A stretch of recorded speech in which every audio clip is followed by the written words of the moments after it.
Guys আমার কাকার নাম আব্দুল জলিল মিয়া, একজন সফল ব্যবসায়ী। কাকা, আপনি কত বছর ধরে ব্যবসা করতেছেন? ব্যবসা করতেছি, আমার বয়স 60।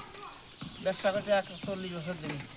এই যে আপনার দেখতেছি আপনি এই ব্যবসা করেন, অত্যন্ত পরিশ্রম করেন। আপনার মাসে কয়েক টাকা ইনকাম হয়? আমি তো এখন বড় ব্যবসা করিনি, আগে বড় বড় ব্যবসা করতাম। একটা মাল ঢাকা চিটাগাং পাঠাতাম, তখন লস খাইছি বহুত টাকা। বহুত রকমের ব্যবসা করছি, এখন তা করিনি। এখন সবের মানে সব জিনিসের মূল্য হিসাবে, হ্যাঁ, আর এই হাটে যায় ক্ষুদ্র ফাটা ফুটো কানা ফুটো এইসব রসুন টসুন কিনে বাড়ি এনে ধরেন লোকজন দিয়ে ভাঙায় হাটে বিক্রি করি।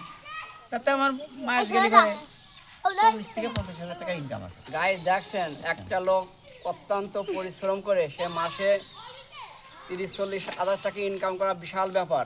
তারপর আমি দেখছি আমার কাকা তার বড় ছেলেকে সৌদি আরব পাঠাইছে, ছোট ছেলে চাকরি করে, আর দুটো মেয়ার ইনশাল্লাহ এর ভিতর ব্যবসা করে বিয়ে থা দিয়েছে। আমার কাকি মারা গেছে, আপনারা দোয়া করবেন। আমার কাকা অত্যন্ত সৎ লোক, সে 5 ওয়াক্ত নামাজ পড়ে। আর আপনারা দোয়া করে তার এই ব্যবসা সুন্দরভাবে চলে আর মৃত্যুর আগ পর্যন্ত ইমানের সাথে চলতে পারে। আপনারা এই দোয়াই করবেন ইনশাল্লাহ।